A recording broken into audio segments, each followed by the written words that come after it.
Zisakho kapena UTM, you can convey this message. Of course, time of presidency is not now, because there is something that is about to happen after 16 September.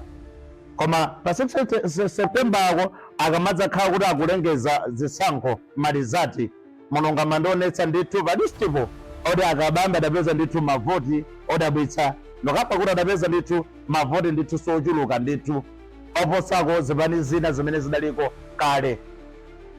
Sendo chitchula chipanecho fodi fano ngokuwuzana koma adapeza mavoti ndithu ochuluka. Koma I'm not saying he's going to be a president. Fonda hiyo kha president yakabambe si noyo, koma there will be something that will happen. Adzapeza mavoti odabwitsa across the country UTM.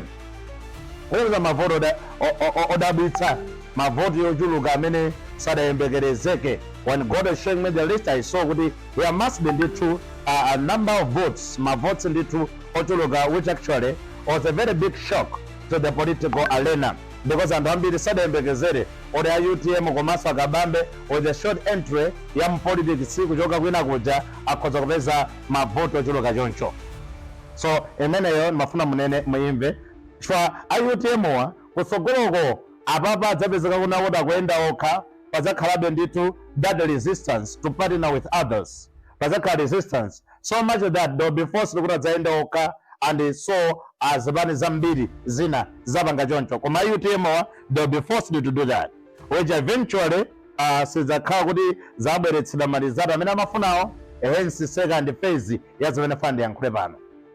Namafuna ndinene prophecy yanga number 2 akabambe ndatali ndi tsogolero, koma tsogolero isioneka panoyi pa 16 September ndi zotsatira zake tsogolero limene silidzaonekayi, because pazachitika zinthu zimene zidzapangitse kuti ma results apa 16 September dziko lino la Malawi anthu ambiri they will contest it.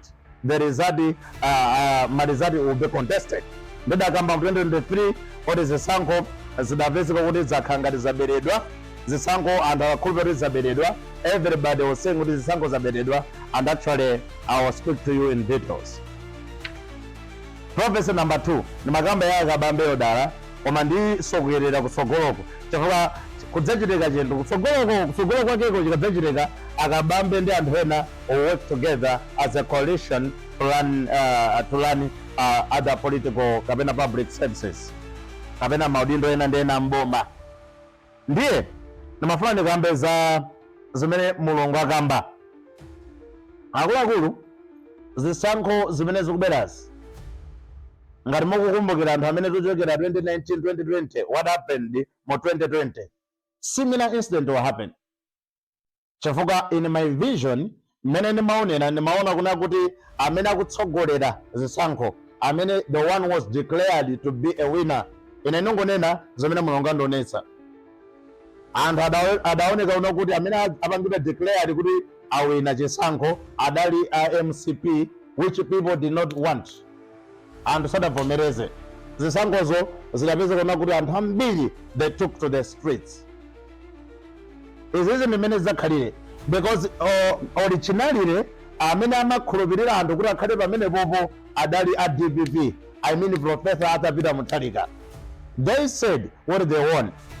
Manimba and they believed that DPP ndi amene adawina Zisakhozo.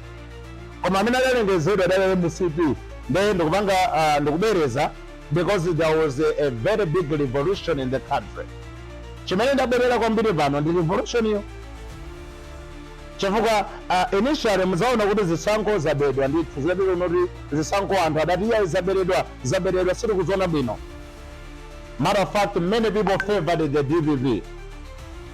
Sadafuna kuti MCP kapena Zisakho zimene zalengezedwa kuti MCP ndi imene kutsogola ikhalepo. So it was something that actually I want to say here. Chimene ichi ndofuna kuti mundimvetsetse ndi khulu la uzimu. Tsono nkoyamba ndikuberezaso izizi ndakamba apo kuna mu 2023 makapa kuna kuti Zisakho za 2025 zikuberazi zizosoonekera.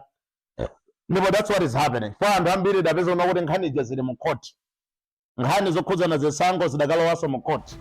Nokamba kuti a DPP ndi zipani zotsutsa they did not accept the results. Hallelujah.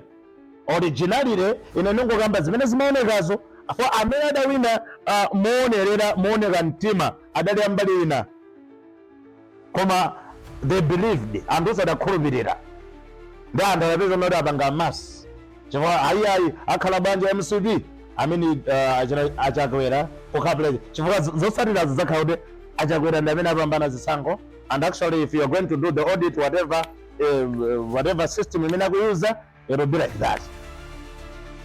Koma zimene zozo ndi zimene neyo zanibweretsa pano chifukwa ndidaona kuti dziko muno mudapezeka kuti mwachitika chipolowe chimene ine sindaonepo nobwerezanso mudachitika chipolowe so much that nkhani za Zisakho zidali kutani zidali ku court ndipo ma chances alipo ochuluka zedi oti Zisakho zimene zizi zikhoza zabwerezedwa ndithu anthu akhoza dzavotanso kachikena very big chances chifukwa anthu did not accept oti aje na MCP atsogolerenso for the 5th term.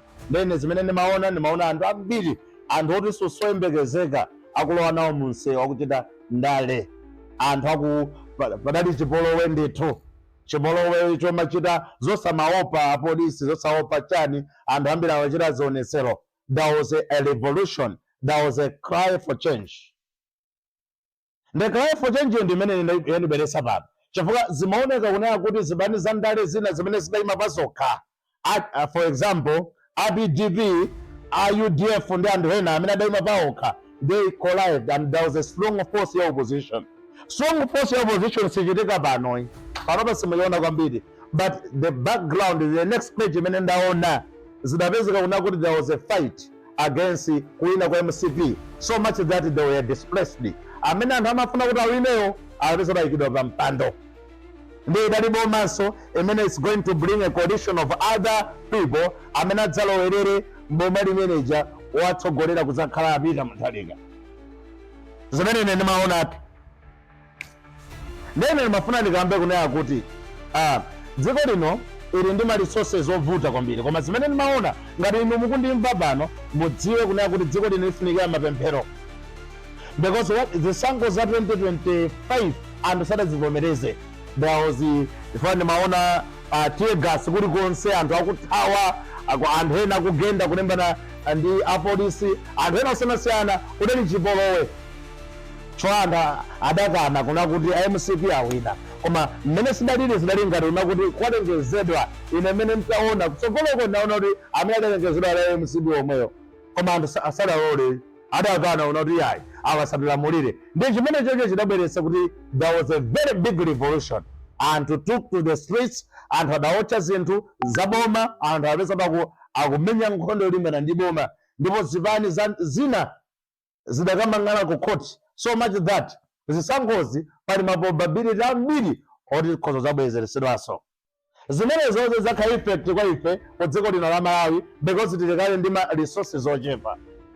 So you see so kudali ndithu kuononga katundu for MCP so nawo sadalole kutuluka mbomamo they said kuti aifeta wina zalengezedwa zatha basi koma there were many irregularities zokhuza ndi Zisakho ndipo anthu even zina zimene zikuyenda ma social medias zidali ndithu ku court people said kuti ayi agwisa ntchito system yolakwika makoto mwakuti tiyende panga audit zambirimbiri so much that zimakhangalula muliro umene MCP adzakhale nawo so dzakhalitsa ndawo itali kwambiri if God does not intervene.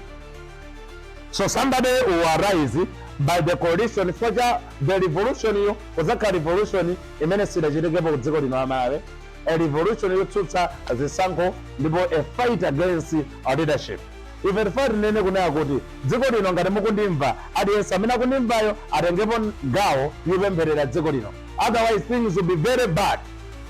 Chifukwa manyumba adayatsidwa magalimoto adayatsidwa anthu ambiri issues to do with education zidapangidwa suspended zinthu zokhuza kupita ku ntchito zidali suspended because people couldn't travel bwinobwino chifukwa anthu they were fighting the results for MCP ndi amene akutsogola.